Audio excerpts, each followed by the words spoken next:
Hey, I'm Clint from Fimbul Winter, and this is basically just going to be a biography of myself. Basically, it all started back in a country town where I grew up in Victoria, Australia. Um, I lived there until I was about 20 or so. But yeah, growing up in a small town of about 5,000 people, uh, there wasn't really much to do. A lot of sports, Australian sports and stuff. But then I kind of steered towards music. My brother, I'm probably gonna say, got me into the music. He's 3 years older than me. And some of his friends were into Metallica. A local band from Ballarat was a few hours from us called Damaged. I heard these kind of albums when I was growing up, and they just blew me away. And then it was actually when I watched Ace Ventura for the first time in '95 is when I actually found death metal. And yeah, I was obsessed with Cannibal Corpse and stuff like that, and the whole Florida scene. But yeah, and then I started to find the more Swedish melodic death metal kind of stuff, which I still listen to this day, daily. And yeah, that was around 90s, 97, 98. And then that's basically when I joined my first band, called Mechanical Soul. Just all groups of mates that I went to primary school and high school with. And we released a demo and an EP. And then that was kind of like a early garage death metal band. And then a few of us in that band, Mechanical Soul, wanted to get a bit heavier, and we created another band called Carnage. So it had three of the same members. And then we had an older drummer guy. That's when we found out about death and cynic and atheist, and got more onto the tech kind of side.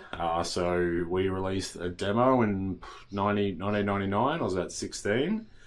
I recorded the demo in my back of my house, which was kind of cool, but the recording's atrocious. And then I actually got kicked out of that band because I was apparently too brutal, and my vocals were too intense. And then finished high school, and then moved to Melbourne for a year to do some university, and then I joined in another band up there called Exercitus, which was like a melodic black metal kind of project. I actually played bass and sang in that one. We literally played one show, and we did a 4-track demo. And then I moved back to the country and created another band, which hugely into monomath then. This is massive monomath years. Started around 2002, 2003. This one was called Intrepid. We released a demo and a full-length album. Kind of like rocky melodic death metal. I guess kind of similar to Fred's other band that he was in for an album or two called Guidance of Sin. Kept going with that, and then I moved to Geelong, where I am now, and in about 2006, and then I joined a band called Dawn of Retribution, which was had melodic death, black metal, all over, kind of very thrashy as well. So we released a demo and a full-length album. Sadly, that band broke up. Just become too full on, I think.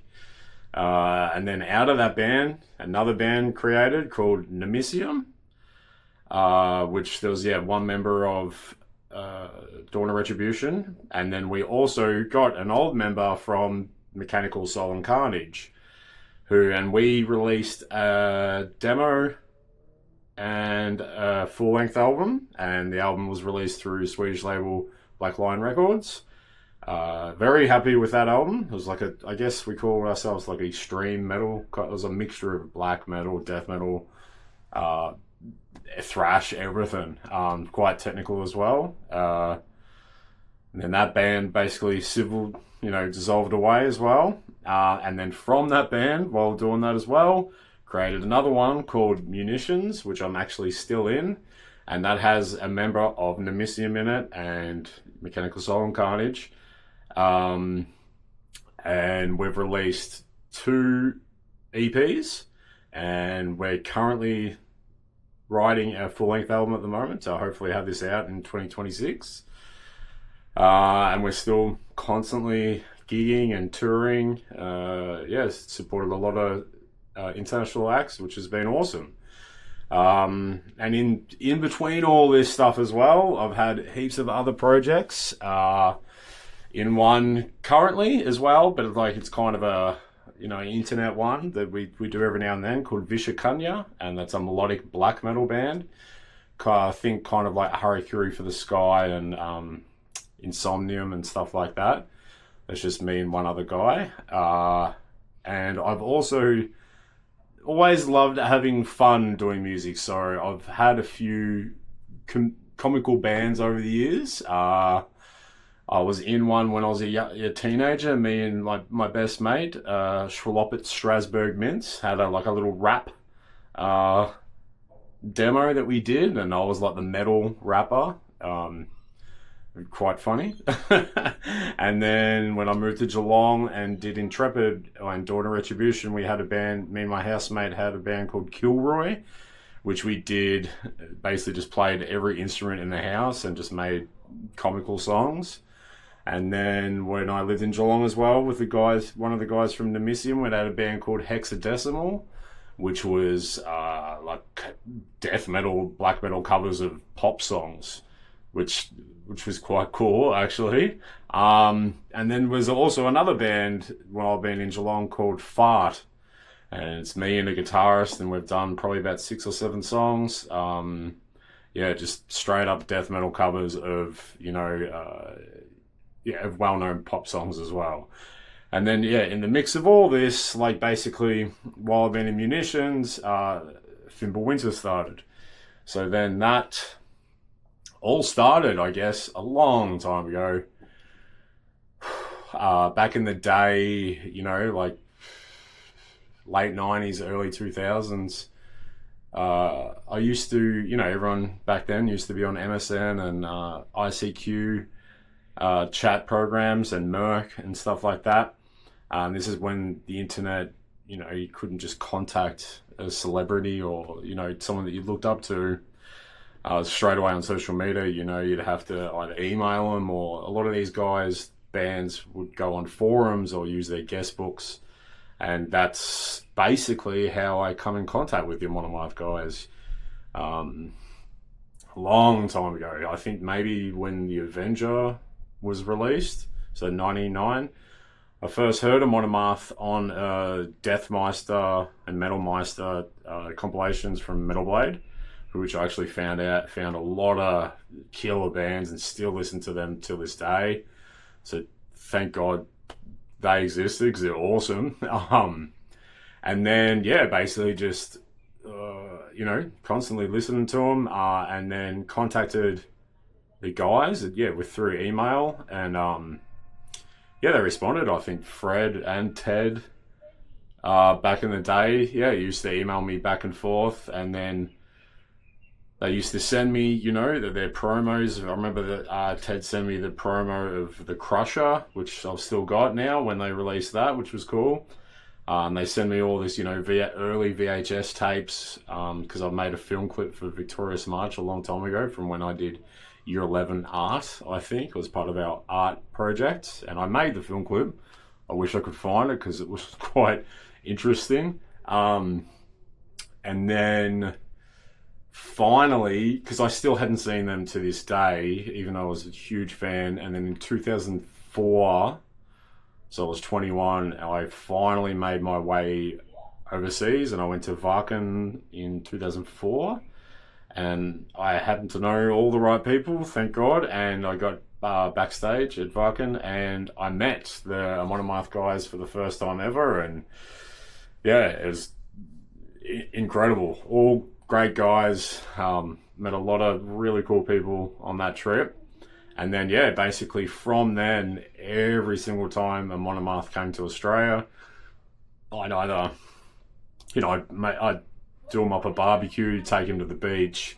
I'd fly around Australia with them to Adelaide, Sydney, Brisbane, Melbourne, the closest to me. And I'd go catch up with them and hang out and, show them around as much as I can in that short amount of time that they had here. And I also, and since then I've constantly gone back to Europe, probably been back there about 6 or 7 times, and, always just, basically every single time I've stayed at Fred's house. So become quite close to him, which was great. And then through Fred, I'd become friends with Nico. Actually, I met Nico actually in 2004 as well. But yeah, through those guys, I met Anders in Gamrockin when I went over there in 2019. He played, Anders played there with his other bands as well, so I got to meet him finally, which was cool. And then, Nico's 50th was coming up, and we're all close mates, and Nico had the idea of playing the original demo in entirety, and then they got a band together, and they knew I was coming, and they knew I was a singer, and knew I was a massive fan. So just asked Clint, hey, do you want to do the vocals on the night for the party? And I'm like, fuck yeah. So flew over, learned them all, flew over, played a couple of shows, and then after that they were just like, oh, we could keep doing this. This would be cool. Everyone had fun and everyone loved the music.